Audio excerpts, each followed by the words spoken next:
Hey folks, I wanted to take a couple minutes and explain to you your research methods assignment because class ended earlier than I hoped and I didn't have a chance to explain to you all the directions, and I want to make sure you can finish it before the next class. So let's go through the directions here. I'm just looking at the same assignment that you got. It says in this assignment you're going to suggest a research method to answer a particular research question, and you should follow the following steps. So for each one of these steps, what I would do is in your notebook put the number of the step and then write down how you would answer that particular section of the assignment. So the first one says write a research question about a social phenomenon that interests you. It says, for example, does hair color affect violent actions? And yours should be more serious.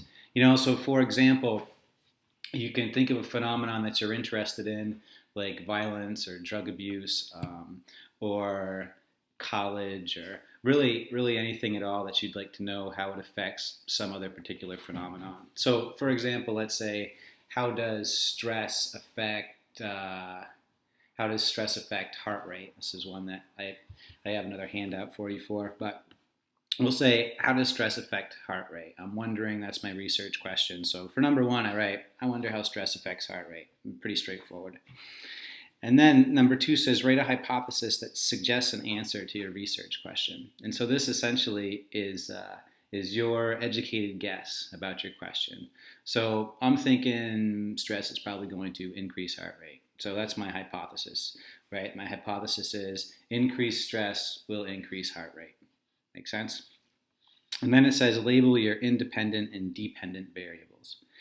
And so remember, generally speaking, your independent variable comes first, and it's your independent variable that affects your dependent variable. So in this case, your independent variable is stress, and it affects heart rate. Make sense? If you wanted to, for another research question, if you were wondering how levels of poverty affect success in school, right? And in that case, your research question would be, I wonder how poverty affects grades in school, positively or negatively. And then your hypothesis could be, I would imagine that increased levels of poverty have a negative effect on grades, right? And then your independent variable would be poverty, and your dependent variable would be grades. Make sense? Good. Okay, and then it says, and this is one we didn't get a chance to talk about, it says write operational definitions for each of your variables. All operational definition is it specifically says how you are going to measure the variable. So if I'm talking about stress, it says what exactly am I going to use as a stressor? What am I going to call stress? And for example, you could say, I'm going to give people a mild electric shock. Okay, or I'm going to put them in a high stakes testing situation.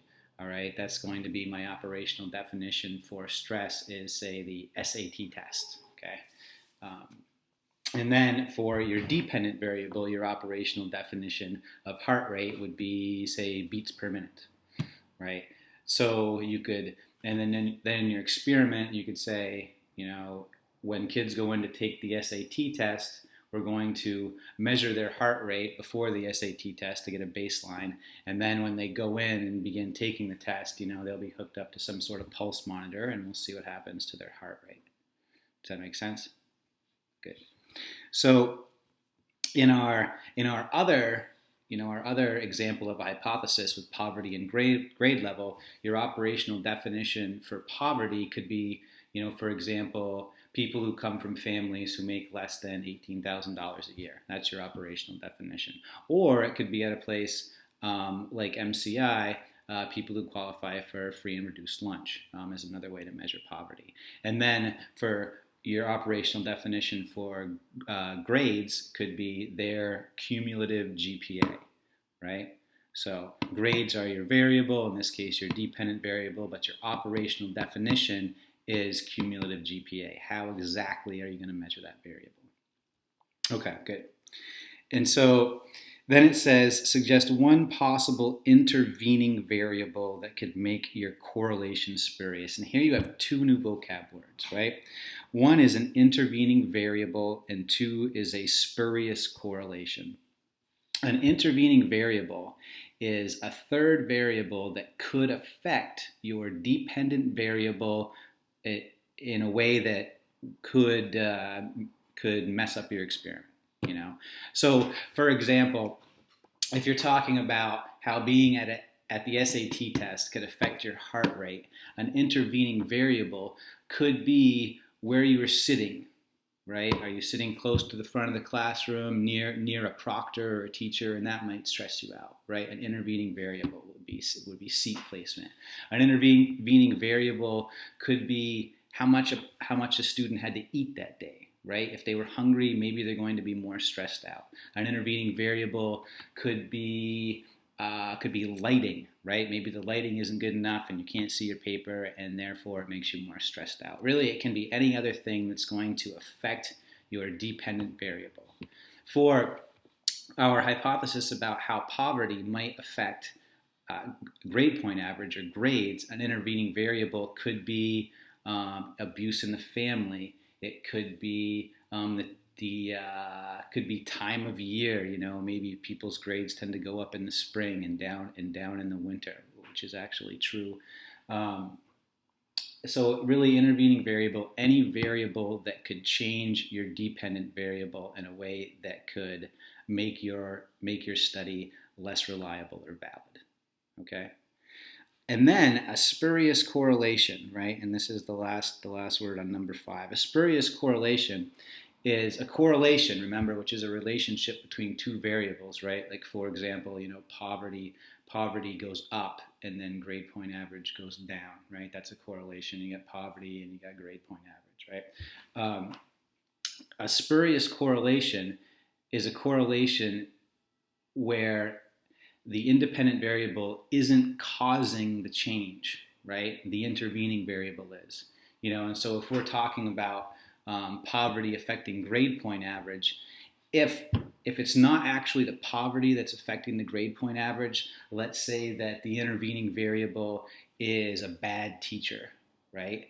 And in your study, it looks like all of these children who are in poverty are having bad grades, but in fact, all the children with bad grades have the same ineffective teacher, and that's what's causing their grades to be bad. Then you have a spurious correlation between the poverty and the low grades, right? And the intervening variable in this case is your bad teacher. Does that make sense? Okay. So suggest one possible intervening variable, a third variable that could change your dependent variable that will cause the correlation to be invalid, to be spurious, to say that it's not actually the independent variable that's causing the change in the dependent variable.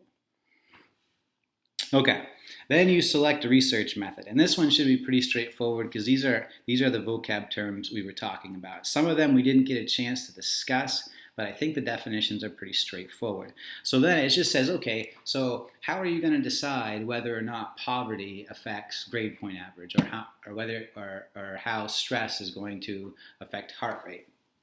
So you pick a research method, and I got ethnography, and ethnography is when you put yourself within the environment that you're studying, you spend a long time, and you take careful notes. So if you want to check poverty and grade point average, then you spend lots of time hanging out with families in poverty and interviewing them, and you spend a lot of time with families who are not in poverty and interviewing them, and continually talk about grades and their progress in school.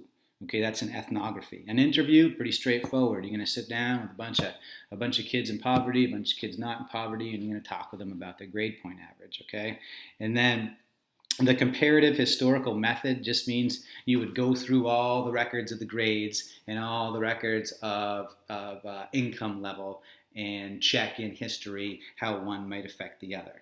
Right? Content analysis. Content analysis is like analysis of interviews, analysis of, you could say, analysis of historical testing data, that sort of stuff, or experiment. Experiment is what we looked at with the Stanley Milgram experiment, right? So any of the research methods that we discussed, survey is really straightforward. You can, pick any one of those, and then you move on to number 7, which is where a lot of the details are. And it says, Write a detailed description of how you will carry out your study. You should answer questions such as, and you can just list the letters in your notebook and write down what you're going to do. Who's your target population? Your target population is the large group that you want to get information for, like students in America, right? And then where are you going to conduct your study, right? And then you just pick a city like Pittsfield, Maine. Over how long are you going to conduct your study? If you were doing an ethnography and you were putting yourself within these groups of people, you may want to stay there for 3 to 6 months, right? If you're doing a survey, right, you may be able to bang out the whole survey in one day, all right, like we do at MCI. And then how are you going to select your sample, right? And remember, the best way you can get a valid and reliable sample is random selection, right? You don't have to do a random selection. You could say if you're going to study, if you wanted to study students around the world and you were going to use MCI as a sample, you could just say I'm going to study all students at MCI and give them this survey, right? And then if you're conducting an experiment, how are you going to establish a control group? And remember, an experiment, it's best if you can have a control group, a group where everything else remains the same except your independent variable, right? And so if you were going to test the effects of, say, stress on heart rate, right, you would have one group of people taking the SAT and then one group of people in chairs in the gym at the same time of day not taking the test, right? And then you could eliminate things like a lighting or seating position, that sort of stuff, to see if it's really the stress that's affecting your heart rate. If you're writing a survey or conducting an interview, what specific questions are you going to ask, right? That's pretty straightforward. If you're going to do a survey, what are your questions? And write them down, please.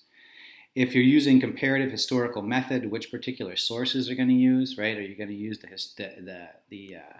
the grades on file that we have at MCI, right? If you're going to look at, say, the property value of the houses people lived in to gauge poverty, which you may be able to get a hold of at the town office.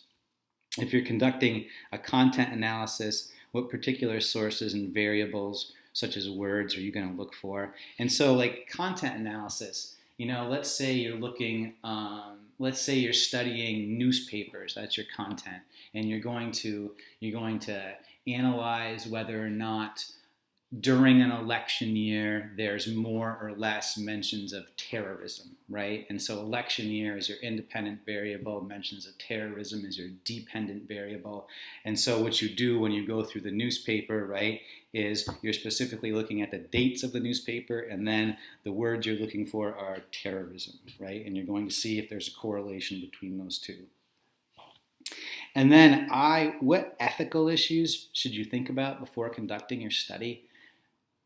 Really what they're asking for here, and when you're talking about ethics, is whenever you're conducting a study, you need to make sure that you are not hurting people. Or if you are hurting people, like giving them electric shocks, like in the Stanley Milgram experiment, you're minimizing the amount of pain. So they don't actually give the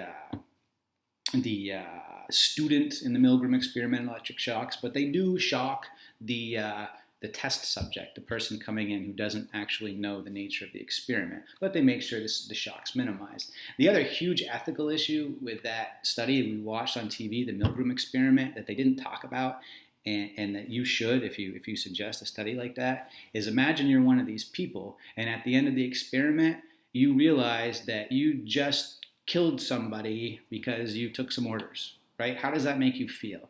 And it makes you feel pretty crappy, would be my guess. And so when you're talking about an experiment, or when you're talking about conducting an experiment, you want to minimize the negative impact on your population, on your experimental group.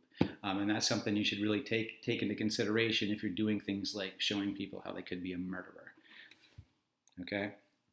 Does that make sense? And then the last one, how specifically are you going to present your findings? This could be, for example, I'm going to make a chart, that shows in a line graph the relationship between poverty and grades, or in a line graph the relationship between stress and heart rate, right? Does that make sense? Or you could say I'm going to publish it in, a short essay. Let's see, how else could you do that? You could say I'm going to make a film about it, like like the Milgram experiment did, et cetera, et cetera. So I welcome any questions. Send me an email. I realize there's a lot going on here, and that we didn't have a chance to specifically talk about it in class, but hopefully this video will be helpful. And then send me an email if you have any questions, and I'll get right back to you. Thanks. Good luck.